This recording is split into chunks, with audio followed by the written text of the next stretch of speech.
जय गोपी जन वल्लभ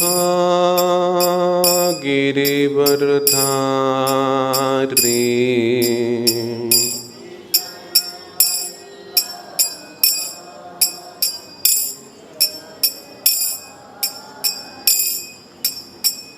गोपी जन वल्लभ गिरिवरधारी।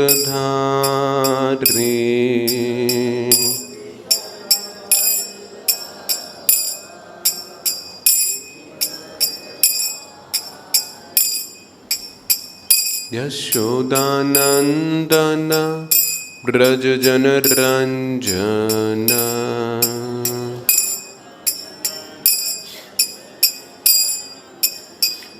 यशोदानंदन ब्रज जन रंजन।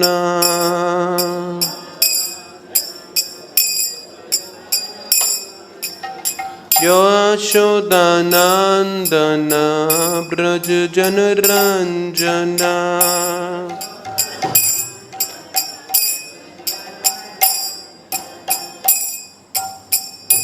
यमुना तीरावनचारी।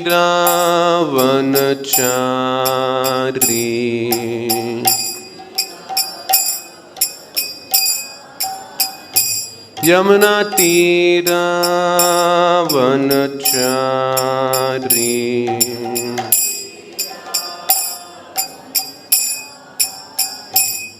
जय राधा माधव कुंज बिहारी।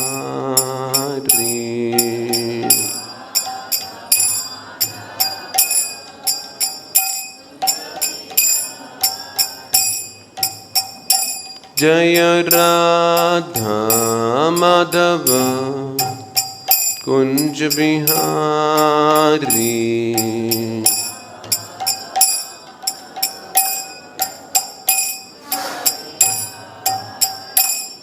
हरे कृष्णा कृष्णा कृष्णा हरे हरे, हरे राम राम राम हरे हरे।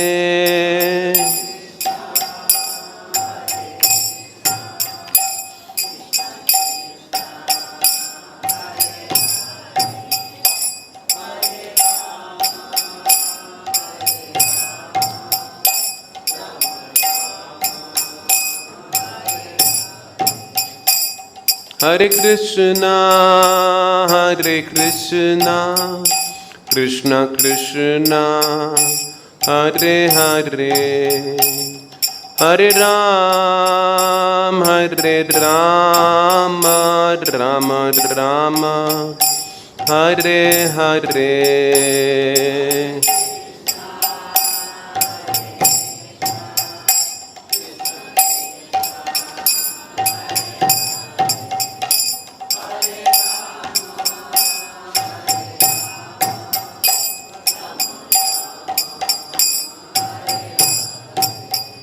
जय कृष्ण बलराम कृष्ण बलराम कृष्ण बलराम जय कृष्ण बलराम।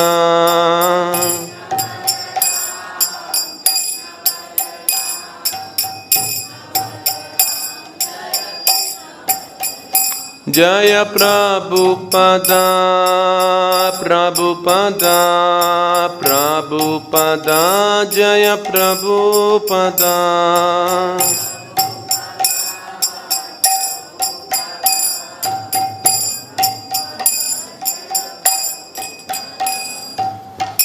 जय ओम विष्णुपाद परमहंस पारिव्राजकाचार्य श्री श्रेष्ठोक्तर सश्री His Divine Grace Abhay Charanaravinda Bhaktivedanta Swami Srila Prabhupada की।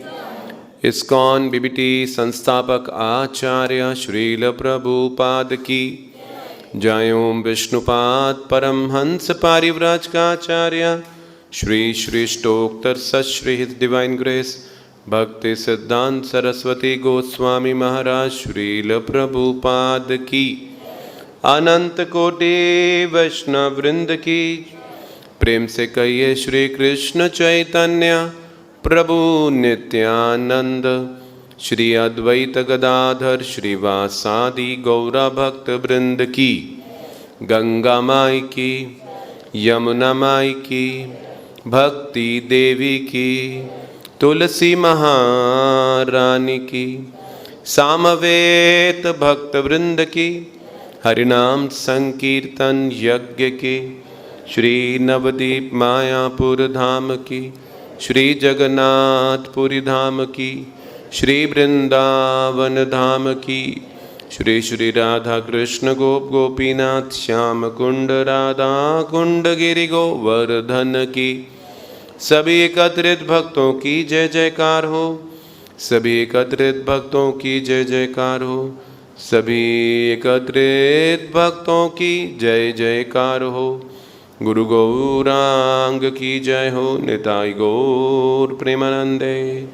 नमो विष्णुपादाय कृष्ण पृष्ठाय भूतले श्रीमते भक्ति वेदांत स्वामिनिति नामिने, नमस्ते सारस्वते देवे गौरवाणी प्रचारिणे, निर्विशेष शून्यवादी पाश्चात्य देश तारिणे।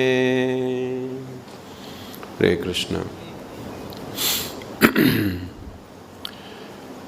ओम नमो भगवते वासुदेवाय।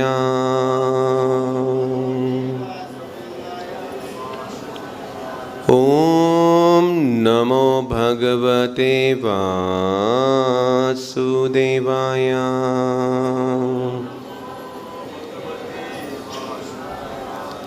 ओम नमो भगवते वासुदेवाय।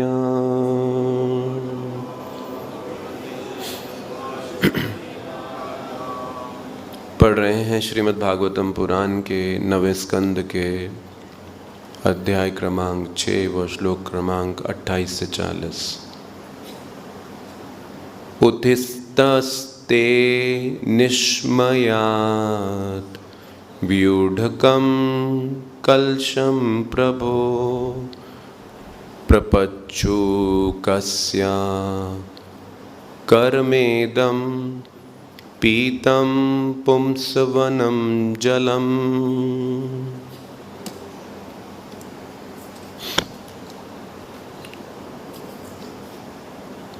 जब समस्त ब्राह्मण जगे और उन्होंने देखा कि जल पात्र खाली है, तो उन्होंने पूछा कि संतान उत्पन्न करने वाले उस जल को किसने पी लिया है। राज्ञा पीतं विदित्वा वे ईश्वर प्रहितेन ते, ईश्वर्यस्या नमश्चक्रु अहो देव बलम बलम। जब ब्राह्मणों को यह ज्ञात हुआ कि शुद्ध नियता ईश्वर द्वारा प्रेरित होकर राजा ने जल पी लिया है, तो उन्होंने विस्मित होकर कहा, ओ विधाता की शक्ति ही वास्तविक शक्ति है, ईश्वर की शक्ति का कोई भी निराकरण नहीं कर सकता। इस प्रकार उन्होंने श्री भगवान को सादर नमस्कार किया। तत्काला उपावृत्ते कुक्षिम निर्भिद्या दक्षिणम, युवना अस्या तनस्य चक्रवर्ती जजानः। तत्पश्चात कालक्रम से राजा युवनाश्व के उदर के दाहिनी ओर के निचले भाग से चक्रवर्ती राजा के उत्तम लक्षणों से युक्त एक पुत्र उत्पन्न हुआ।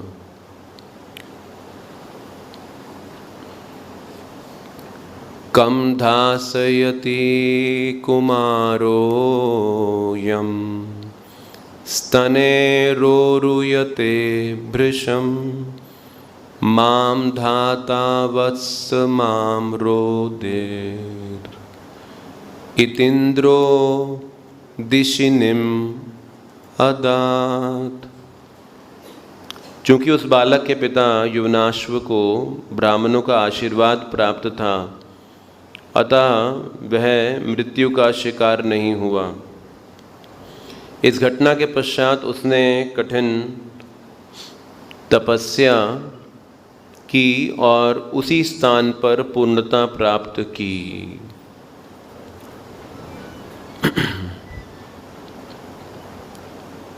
न ममार्पिता तस्य विप्रदेव प्रसादत युवनाश्वो अथ तत्रैव तपसा सिद्धिम अन्वगात। चूँकि उस बालक के पिता युवनाश्व को ब्राह्मणों का आशीर्वाद प्राप्त था, अतः वह मृत्यु का शिकार नहीं हुआ। इस घटना के पश्चात उसने कठिन तपस्या की और उसी स्थान पर पूर्णता प्राप्त की।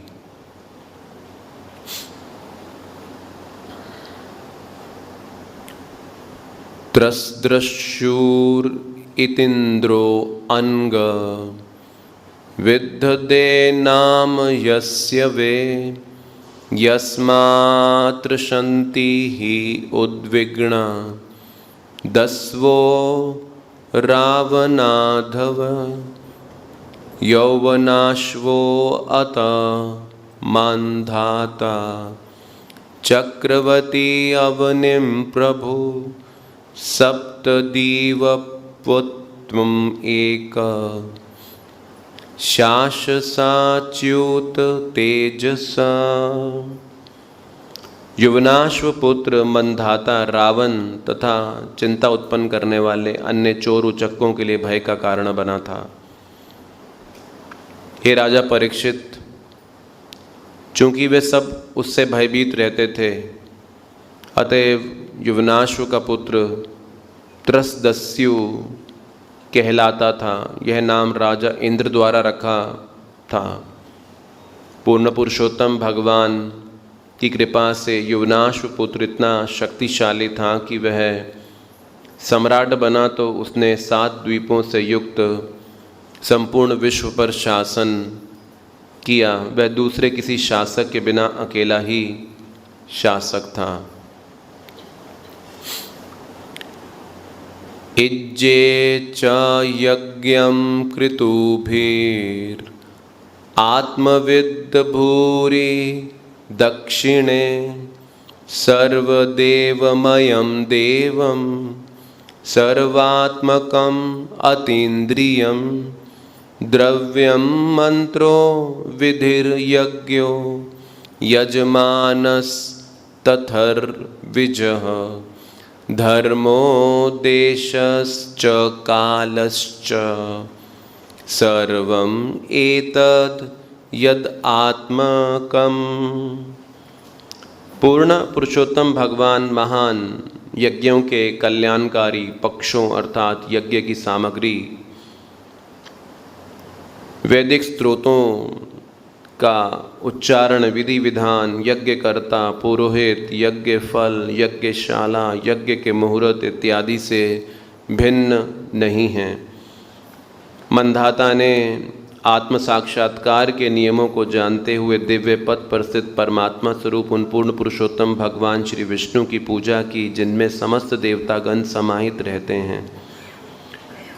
उसने ब्राह्मणों को भी प्रचुर दान दिया और इस प्रकार उसने श्री भगवान की अर्चना करने हेतु यज्ञ किया। यावत् सूर्य उदेति सम यावच्चा प्रतिष्ठितति तत्सर्वं यौवनाश्वस्य मंधातु क्षेत्रम उच्यते।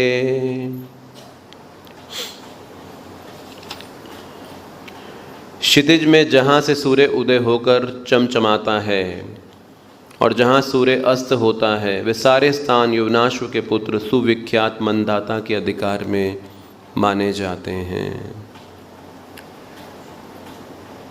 शशबिन्दोर्धूतितरे बिन्दुमातयाम् अधानृप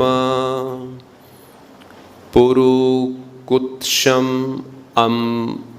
अम्बरीशं मुचुकुन्दं च योगिनं तेषां स्वसरा पंचात् शौभरीं वविरे पतिम। शशबिंदु की पुत्री बिंदुमती के गर्भ से मंदाता को 3 पुत्र हुए। इनके नाम थे पुरुकुत्स, अम्बरीश तथा महान योगी मुचुकुंद। इन तीनों भाइयों की 50 बहनें थीं, जिन्होंने शौभरी ऋषि को अपना पति चुना।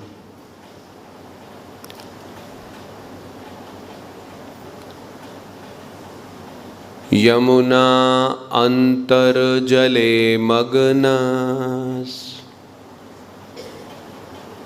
दोहराइए।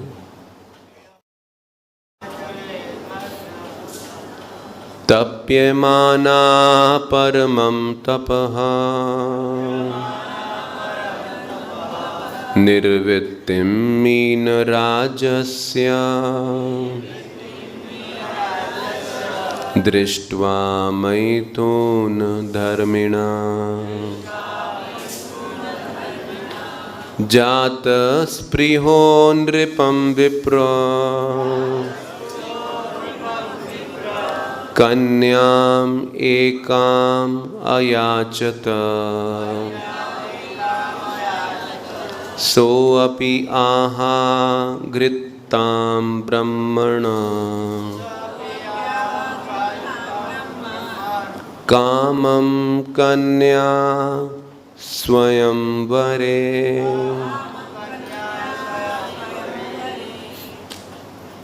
कोई दोहराना चाहें दोहरा सकते हैं।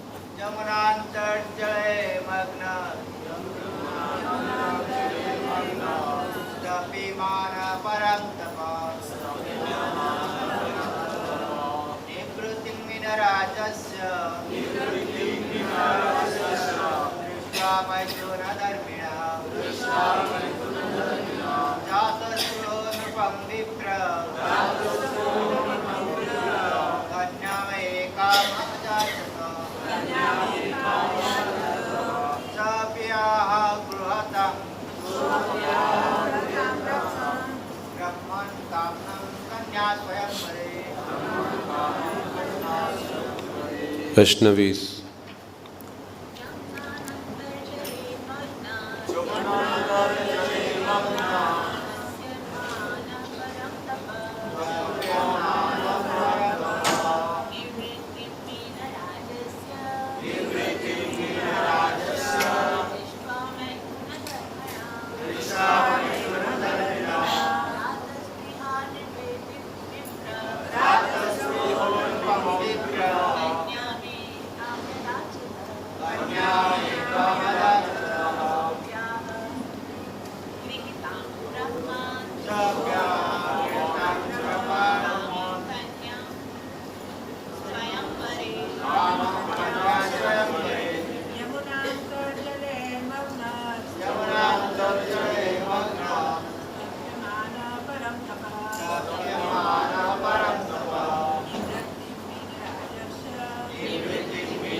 शब्दार्थ।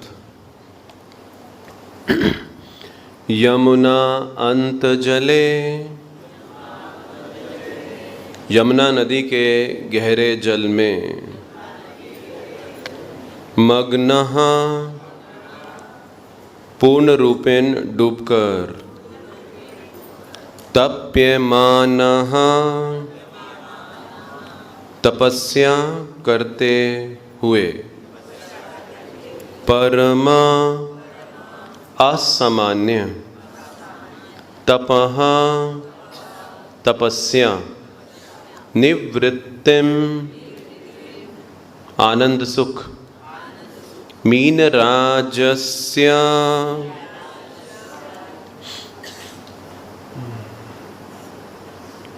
बड़ी मछली का दृष्टवा देखकर मैथुन धर्मिणा मैथुन रथ जात स्पृह मन चलायमान ओ उठा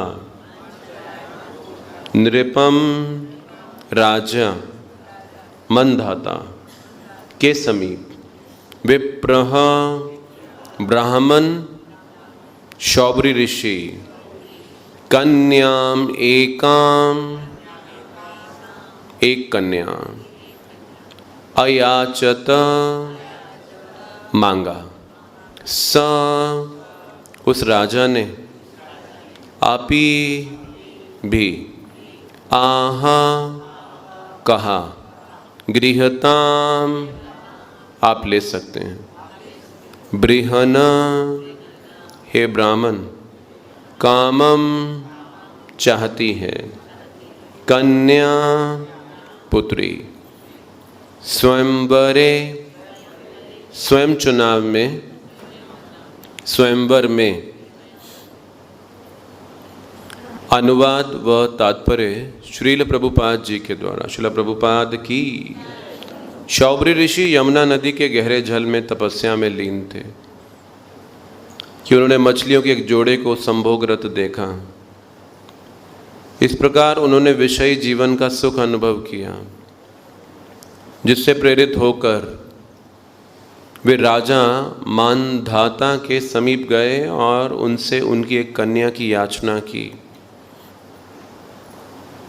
इस याचना के उत्तर में राजा ने कहा, हे ब्राह्मण, मेरी कोई भी पुत्री अपनी इच्छा से किसी को भी पति चुन सकती है। तात्पर्य, यहाँ शौबरी ऋषि की कहानी का आरंभ होता है। शिला विश्वनाथ चक्रवर्ती के अनुसार मानधाता मथुरा के राजा था। शौबरी ऋषि यमुना नदी के गहरे जल में तपस्या कर रहे थे। जब ऋषि में कामेच्छा जागी तो वे जल से बाहर निकले और राजा मानधाता के पास जाकर उन्होंने कहा कि वे अपनी एक पुत्री का विवाह उनसे कर दें। ओम अज्ञानतिमिरान्धस्य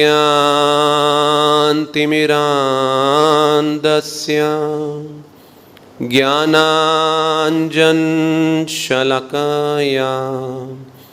चक्षुरुन्मीलितं येन तस्मै श्रीगुरवे नमः।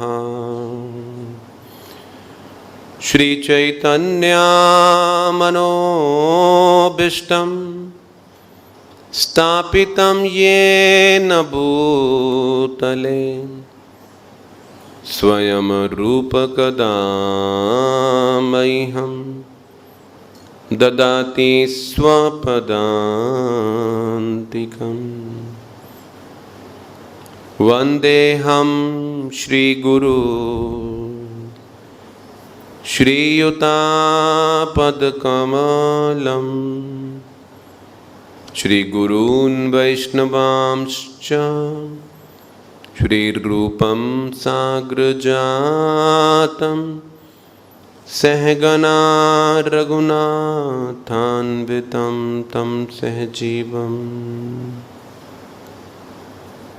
सावधूतं सवधूतं परिजनसहितं कृष्ण चैतन्यदेवं श्रीराधा कृष्ण पादान् सहगन ललिता श्रीविशाखान्वितांश्च। हे कृष्ण करुणा सिंधु दीनबंधु जगत्पते गोपेश गोपिका कांत राधाकांत नमस्तुते। तप्त कांचन गौरांगी राधे वृंदावनेश्वरी वृषभानुसुते देवी प्रणमामि हरिप्रिये। वाञ्छाकल्पतरुभ्यश्च कृपा सिन्धुभैव च पतितानां पावनेभ्यो वैष्णवेभ्यो नमो नमः।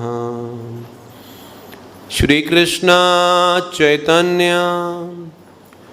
प्रभु नित्यानंद श्री अद्वैत गदाधर श्रीवासादि गौर भक्त वृंद। हरे कृष्णा कृष्ण कृष्णा हरे हरे, हरे राम राम राम हरे हरे। नमो विष्णुपादाय कृष्णपृष्ठाय भूतले श्रीमते भक्ति वेदांत स्वामिनिति नामिने।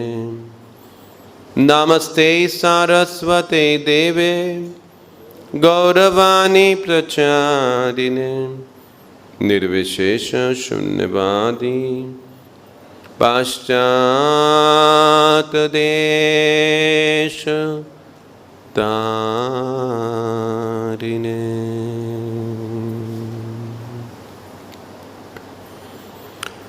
हरे कृष्णा। सबका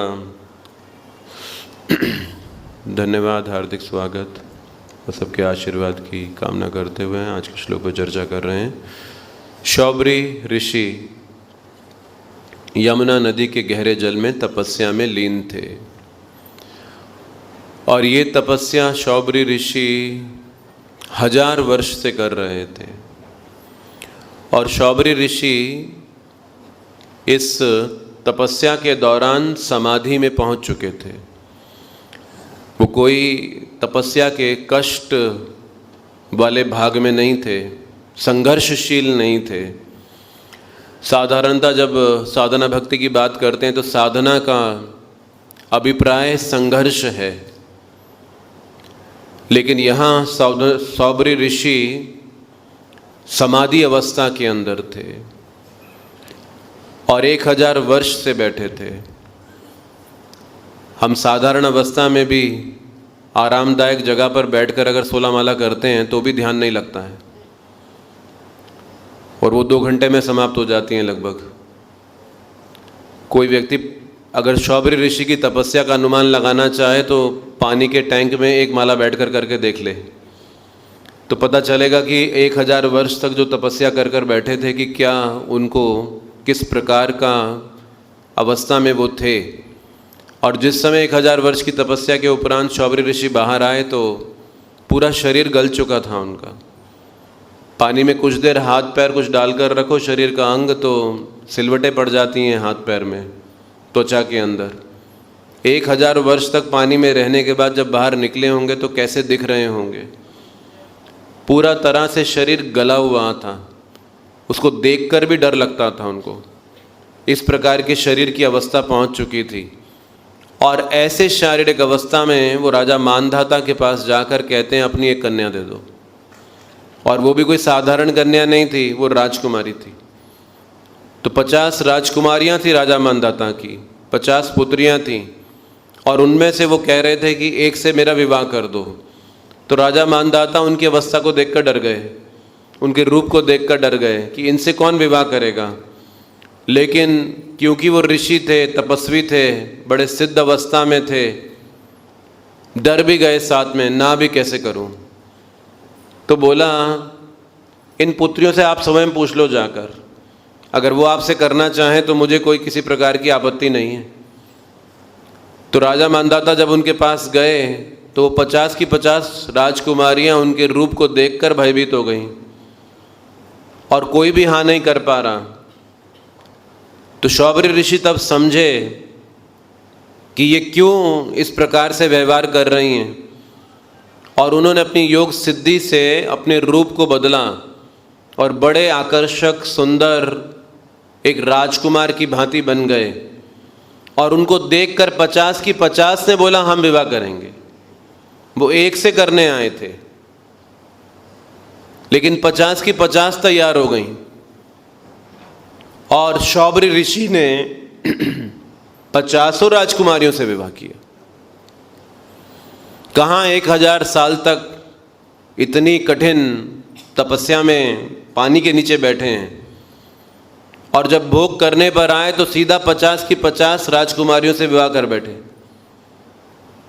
और उन 50 को संतुष्ट भी कर पा रहे थे।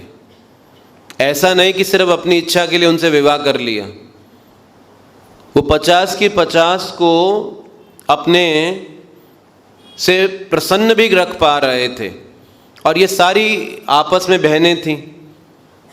तो एक बार राजा मांधाता शौबरी ऋषि के पास आते हैं देखने की मेरी पुत्रियों को कैसे रखा है इन्होंने, वो ठीक से रखा भी है या कुछ वो ठीक अवस्था में नहीं है, नाराज़ हैं, क्या है, उनकी हालत कैसी है।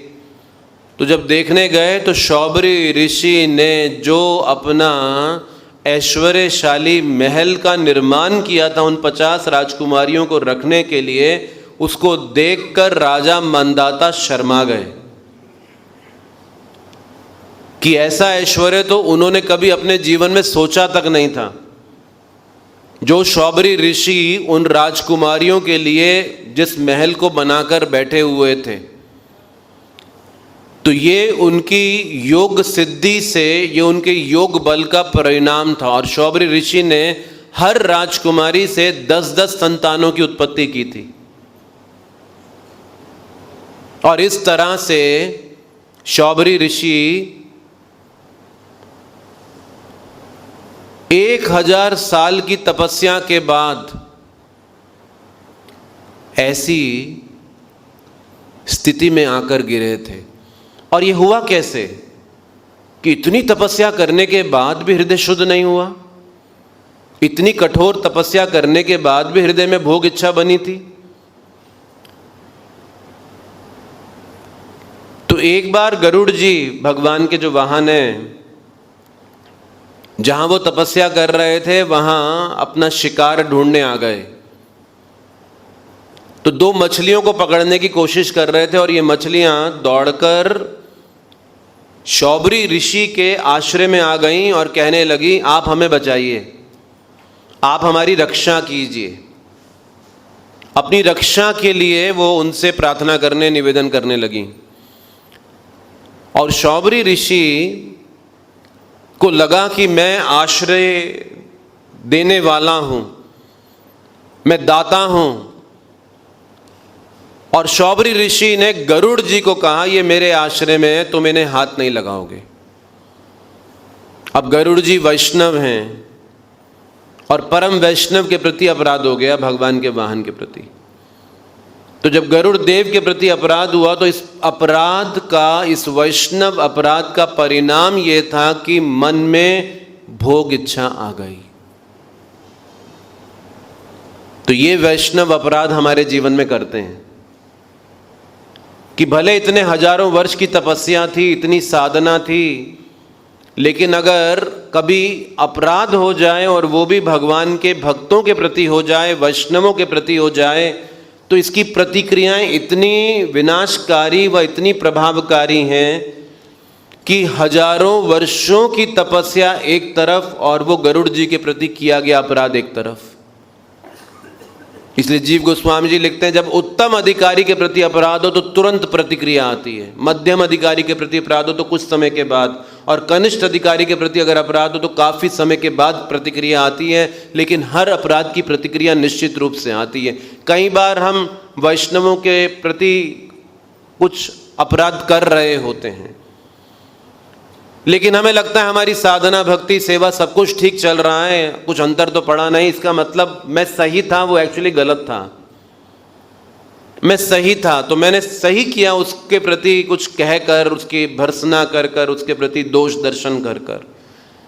लेकिन अगर हमारा अधिकार नहीं है, हम गुरु या अधिकारी के पद पर नहीं हैं, तो फिर हर अपराध की प्रतिक्रिया निश्चित रूप से हमारे जीवन के अंदर फलीभूत हो जाती है। कुआलालंपुर नाम का एक शहर है मलेशिया में, वहाँ पर एक ब्रह्मचारी था मंदिर में, बड़ी अच्छी सेवा करता था, बहुत समर्पित था।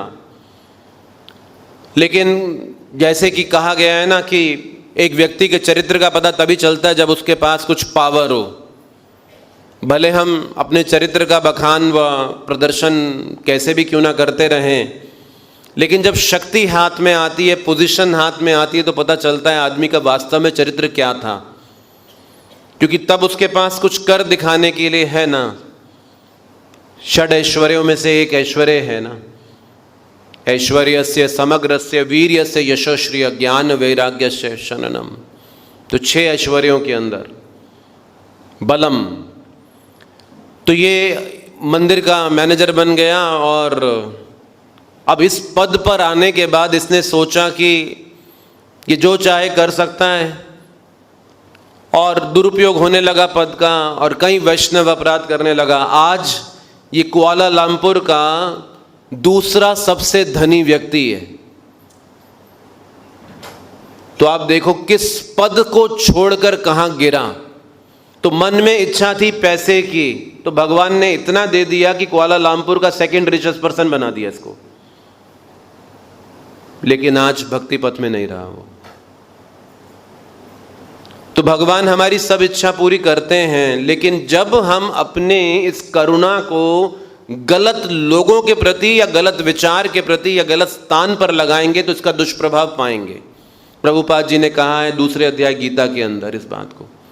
एक डूबते हुए व्यक्ति को बचाने जाए कोई और उसको बचाने के बजाय उसके कपड़े को बचाकर निकाल कर आ जाए, तो यानी शरीर के प्रति की गई करुणा जो है हमारे जीवन के अंदर दुष्प्रभाव लेकर आ सकती है। तो शौबरी ऋषि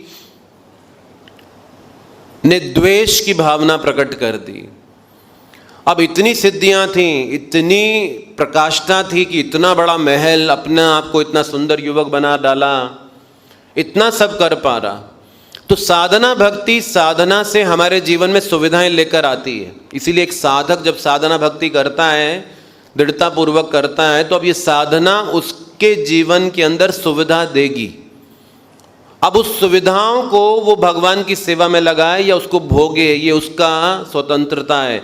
अगर वो सुविधाओं को भोगने में लगेगा तो अब उसका पतन हो जाएगा भक्ति पथ से, वो भक्ति पथ में स्थित नहीं रह पाएगा। अगर वो इन सुविधाओं को भगवान की सेवा में उलट के बदल देगा तो भगवान और सुविधा दे देंगे उसको, और पोजीशन दे देंगे उसे, और पावर दे देंगे उसे, और शक्ति दे देंगे कि कर मेरी और सेवा कर। जैसे प्रभुपाद जी ने कहा, कृष्ण ने मेरी परीक्षा ली, मुझे सब कुछ देकर ये देखा कि क्या करता हूँ इस सब कुछ को लेकर, क्या कृष्ण की सेवा करता हूँ या भोगता हूँ। और प्रभुपाद जी ने कहा, मैंने एक पैसा अपने लिए नहीं रखा, जो कृष्ण ने दिया मैंने उस सब कुछ कृष्ण की सेवा में लगाया। और इसीलिए देखो कृष्ण ने भर भर कर कितना दिया कि आज पूरे विश्व के हर शहर में प्रभुपाद का घर है। कोई ऐसा स्थान नहीं होगा इस पृथ्वी में जहां प्रभुपाद का घर ना हो, क्योंकि उन्होंने पलट कर जो मिला कृष्ण से, कृष्ण की सेवा के अंदर लगाया। तो साधना सुविधा देती है, भक्ति में आएंगे तो सुविधा मिलेगी, लेकिन इस सुविधा को भोगेंगे या कृष्ण या गुरु की सेवा में लगाएंगे, ये एक साधक का स्वतंत्र विचार है और उसी के अनुसार आगे का भक्ति का जीवन चलने वाला है। और शौबरी ऋषि का ये परिणाम था, साधना से सिद्धि मिली, सिद्धि से दुरुपयोग करा भोग के लिए और पतन के मार्ग पे चले गए। इसीलिए जब हमारे मन में अनर्थ होंगे, जब हमारे मन में काम वासना होगी, तो बाहर जब काम हमारे समीप आएगा तो हम उससे आकर्षित हो जाएंगे। इसलिए प्रभुपाद जी ने जो ये आंदोलन बनाया उसमें बहुत विधिवत वैज्ञानिक रूप से हर चीज को व्यवस्थित किया है। एक स्त्री व पुरुष दोनों के अंदर भेद रखा गया है, क्योंकि हमारे अंदर शरीर में, हमारे मनों के अंदर स्वतः काम वासनाएं हैं। तो जब हम उस काम की सुविधा के करीब आएंगे तो ये एक रिएक्शन होगा ही होगा, हमारा आकर्षण जागृत होगा ही होगा। इसीलिए गृहस्थ आश्रम के अंदर भी स्त्री पुरुष को एक दूसरे का संग करने की खुली छूट नहीं दी गई है। कि गृहस्थ आश्रम में जाकर कोई खुली छूट ले सकता है या कि वैराग्य के आश्रम में ही परहेज करना है। गृहस्थ आश्रम में भी परहेज दिया गया। प्रभुपाद जी लिखते हैं गृहस्थ ब्रह्मचारी, यानी कि वहां पर भी ब्रह्मचार्य का पालन करना होगा अगर आपको अपने मन को भगवान की सेवा में लगाए रखना है। क्यों माता जी प्रभु जी को अलग रखा जाता है एक दूसरे से, क्यों भेद रखा जाता है? इसीलिए क्योंकि काम है ना हृदय के अंदर। तो भले सेवा के नाम पर भी एक दूसरे के अगर करीब आएंगे तो आकर्षण पैदा होगा ही होगा। अहिल्या कोई गलत नहीं थी, वो गौतम ऋषि की पत्नी थी, बहुत बड़ी साध्वी थी अहिल्या, जिसका उद्धार करने के लिए भगवान ने पूरा युग पलट दिया था।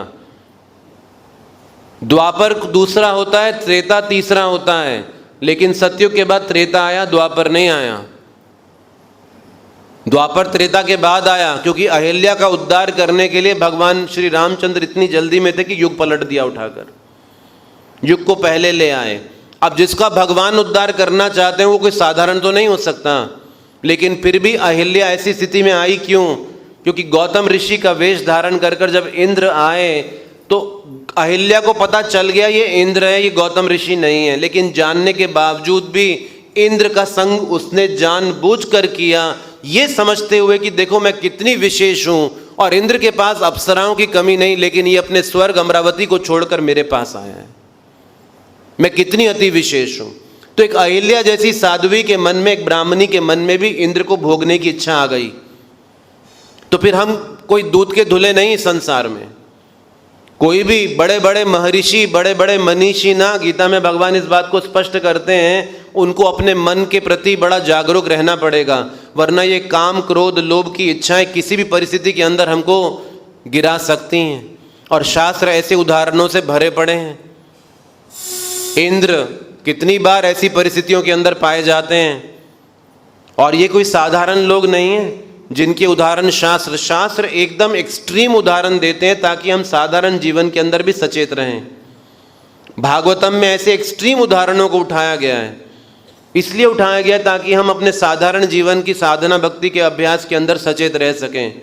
शिला प्रभुपाद जी एक बार दीक्षा का कार्यक्रम कर रहे थे और एक बहुत सुंदर लड़की थी जो प्रभुपाद जी से दीक्षा ग्रहण कर रही थी, और प्रभुपाद जी ने उसका नाम दिया रुक्मणी देवी दासी माता जी।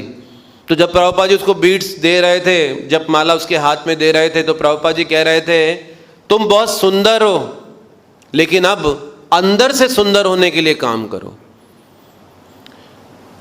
तो इसका मतलब प्रभुपाद जी क्या संदेश दे रहे थे कि कृष्ण भावनामृत का उद्देश्य बाहर से सुंदर होना नहीं है, अंदर से सुंदर होना है।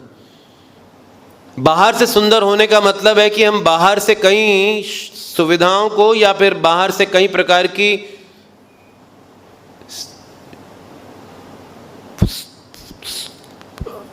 क्या शब्द कहेंगे, बाहर से कई प्रकार की परिस्थितियों को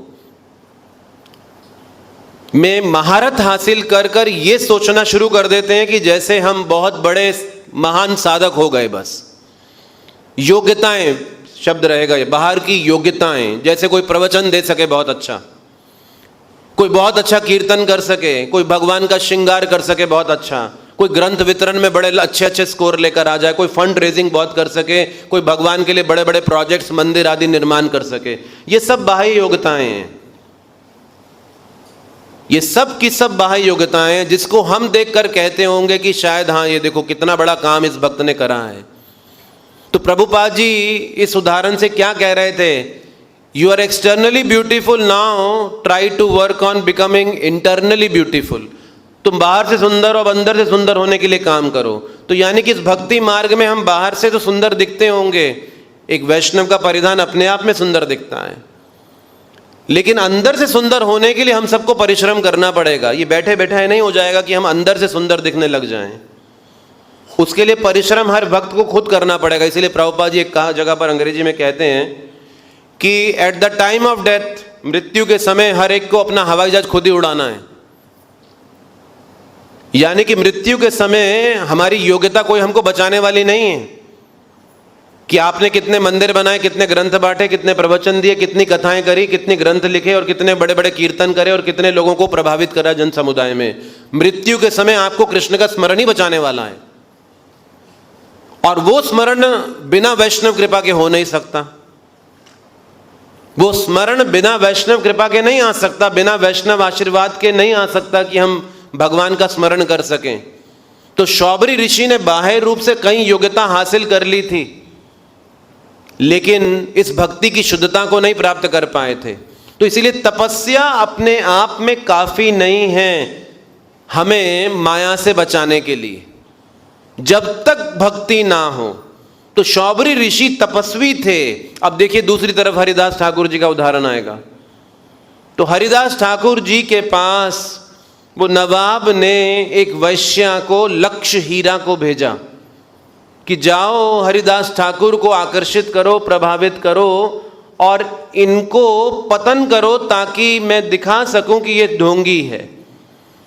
अब हरिदास ठाकुर जी तीसरे दिन जब वो वैश्या बैठी रही तो उसको कहते हैं, मुझे पहले दिन ही पता था तुम किस उद्देश्य से आई थी, मैं जा सकता था उठ के यहां से, लेकिन मैं गया नहीं, मैं तुम्हारे लिए बैठा रहा।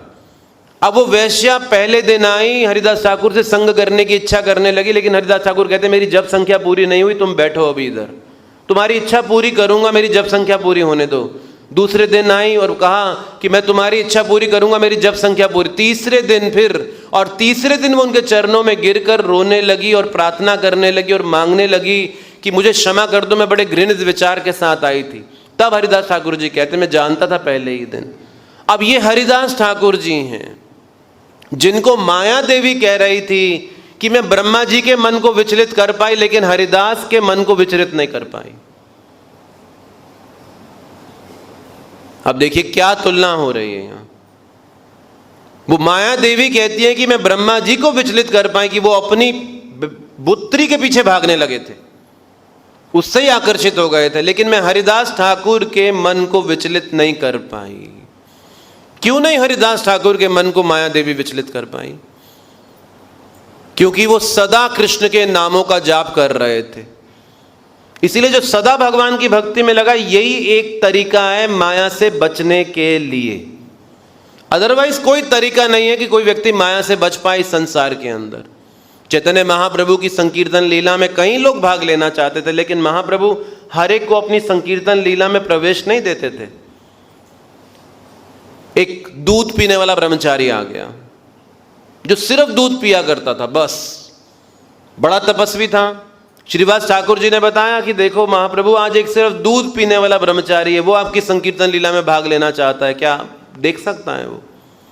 महाप्रभु ने कहा कि सिर्फ दूध पीकर नहीं मुझे पाया जा सकता, कोई इस हद तक की तपस्या करता हो तो वो मुझे नहीं प्राप्त कर सकता। तो इसका मतलब क्या है?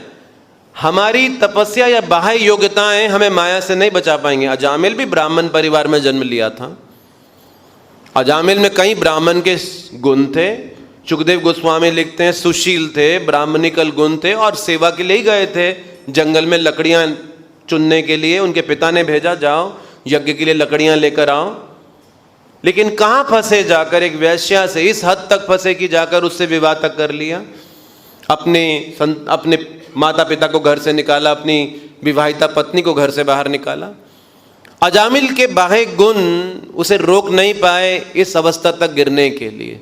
तो जब तक हृदय का शुद्धिकरण ना हो जाए, ये हृदय के अनर्थ ऐसे पीछा नहीं छोड़ देते हम लोगों को, ये ऐसे ही नहीं चले जाते हमारे जीवन से। कर्दम ऋषि कैसे वो संतान को उत्पन्न करने के लिए पहले तपस्या करते हैं, फिर तपोबल से देवहूति के साथ उनका विवाह होता है। अब वो देवहूति के लिए इतने बड़े महल की रचना तो करते हैं, देवहूति को स्वयं अपने साथ ले जाकर महल का कोना कोना और सुविधा दिखाते हैं, लेकिन स्वयं कर्दम ऋषि वहां रहते, वहां से प्रभावित नहीं हुए थे। वो उस भोग से प्रभावित क्यों नहीं हुए? इसीलिए जब हमारा मन, हृदय, बुद्धि, इंद्रियां शुद्ध होंगी तो ये जो माया के अलग अलग रूप है ना, ये प्रभावित कर नहीं पाते हम लोगों को। इसलिए शास्त्र कहते हैं कि बुद्धि का शुद्धिकरण शास्त्र के अध्ययन से होता है, इंद्रियों का शुद्धिकरण सेवा से होता है, मन का शुद्धिकरण मंत्र से होता है, और मिथ्या अहंकार का शुद्धिकरण गुरु की सेवा से होता है, महत सेवा। तो ये चारों सूक्ष्म तत्व जब तक शुद्ध ना हो तो ये माया देवी हर क्षण प्रतिक्षण कोई ना कोई कारण निकाल ही आएगी जिससे हमको आकर्षित कर कर लेकर चली जाएगी। तो भागवतम हमारे सामने ऐसे उदाहरण स्थापित कर रहे हैं कि बद्ध जीव आकर्षित हो जाता है, लेकिन जड़ भरत जैसे मुक्त जीव रंच मात्र के लिए भी आकर्षित नहीं हुए। उन्होंने एक बार नहीं सोचा लोग मेरे बारे में क्या सोचेंगे।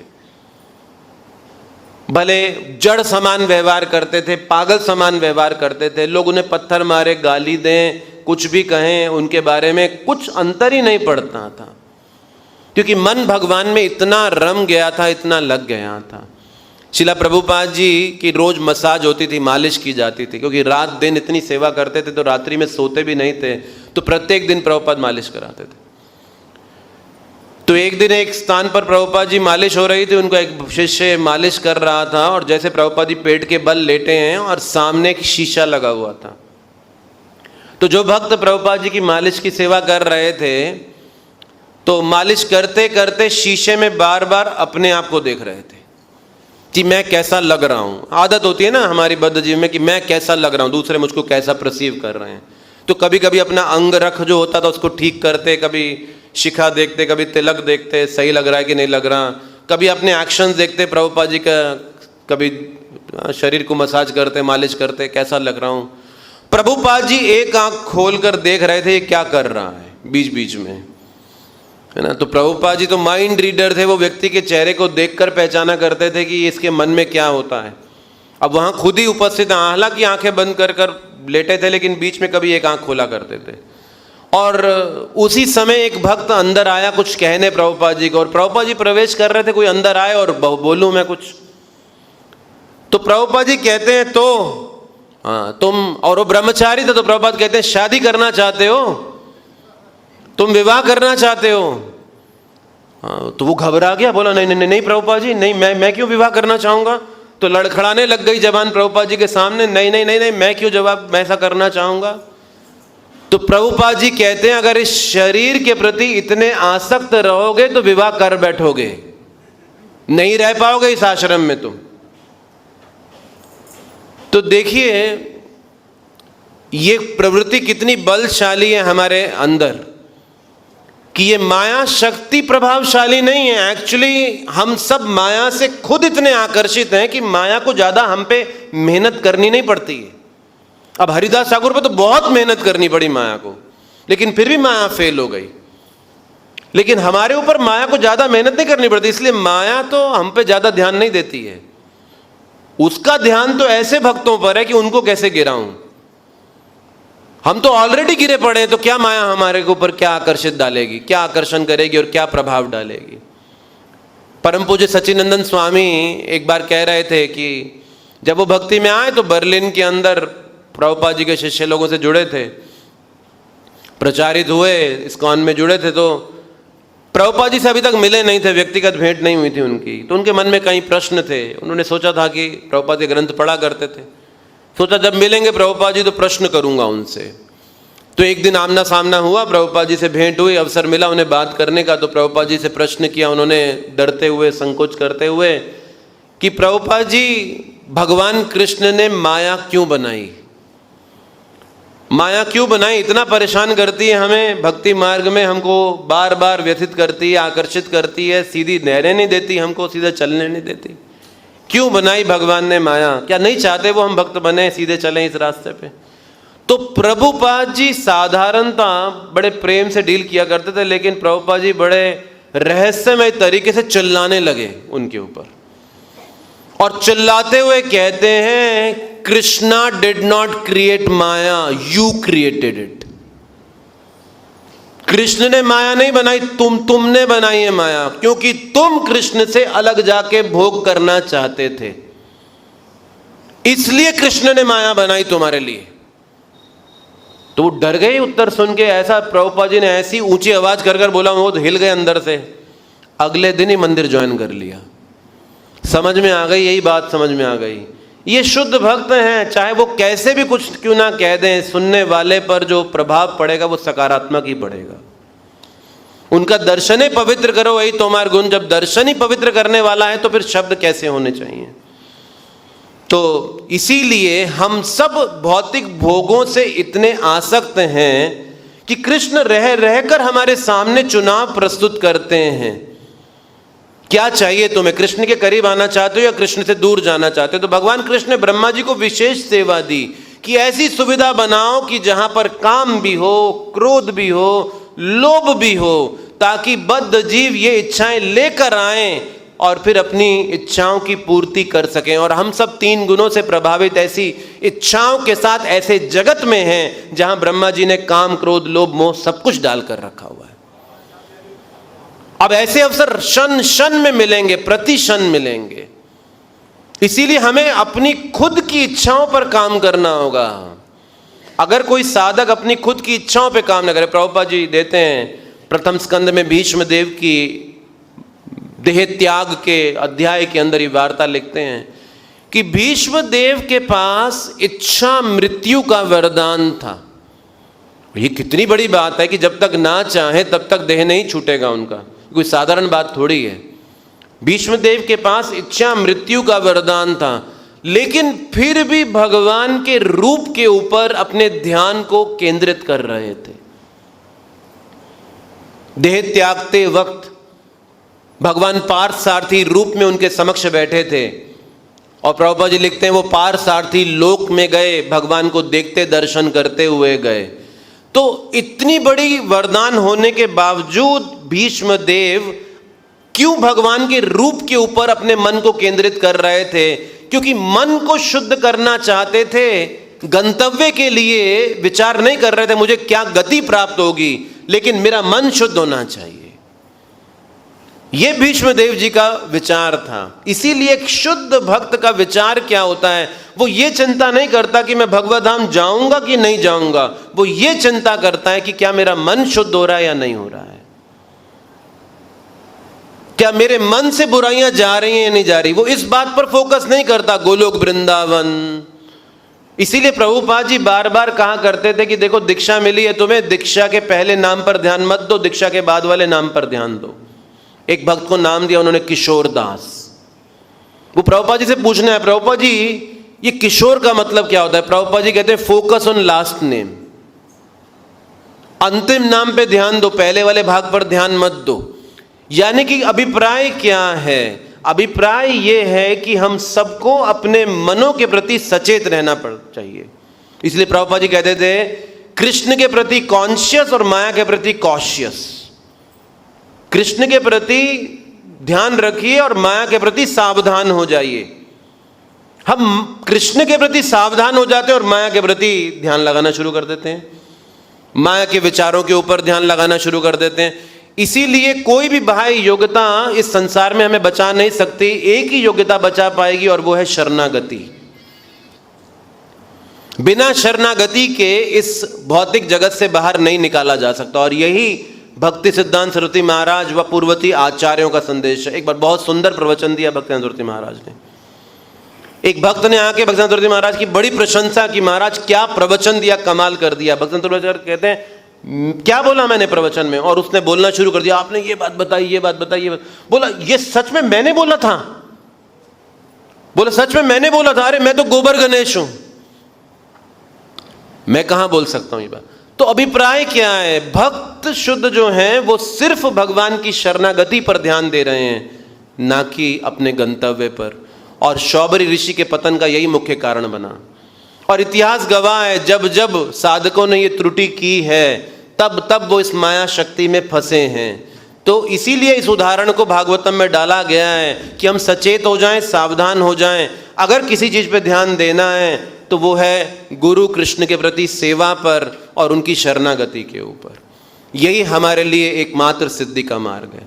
हरे कृष्णा। तो यहीं विराम देंगे।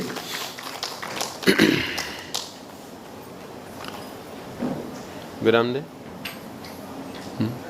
प्रश्न? ओके।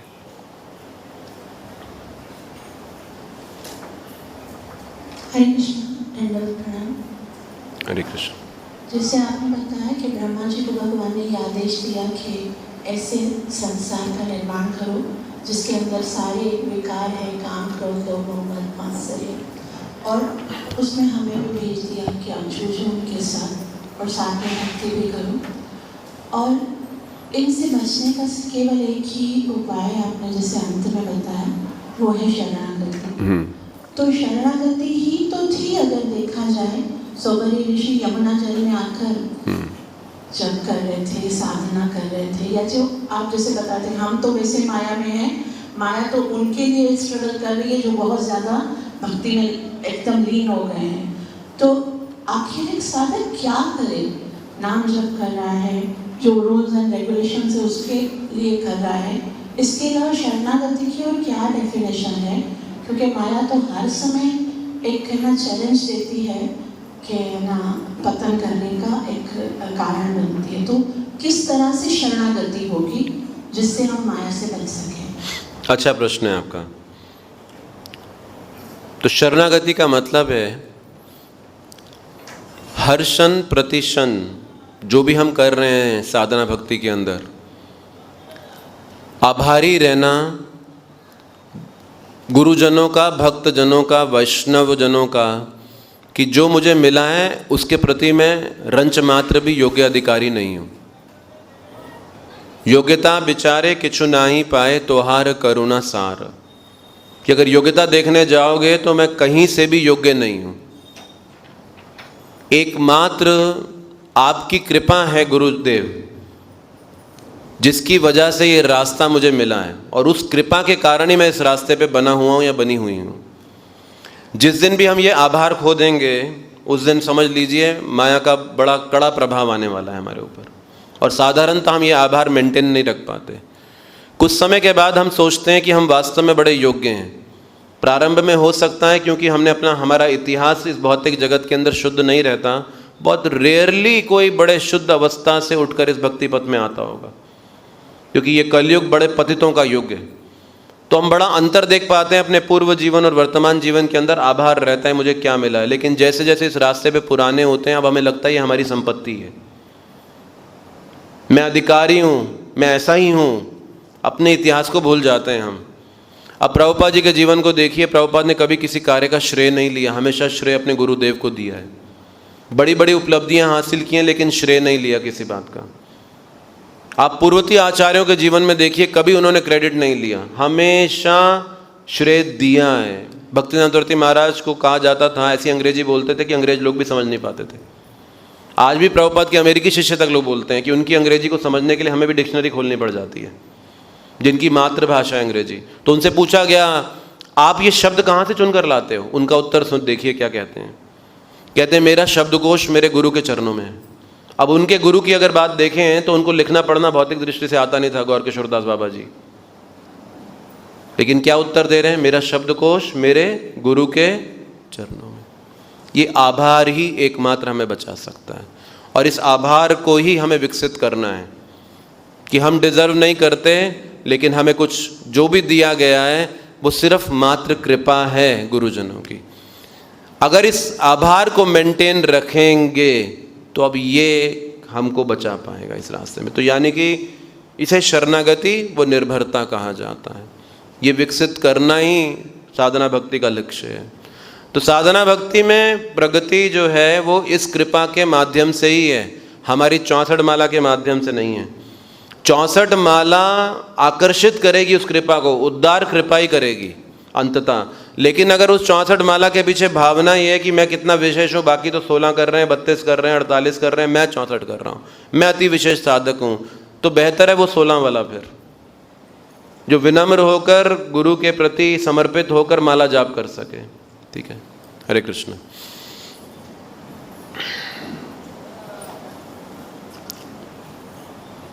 श्रीमद् भागवतम पुराण की, श्रील प्रभुपाद की, निताई गौर प्रेमानंदे।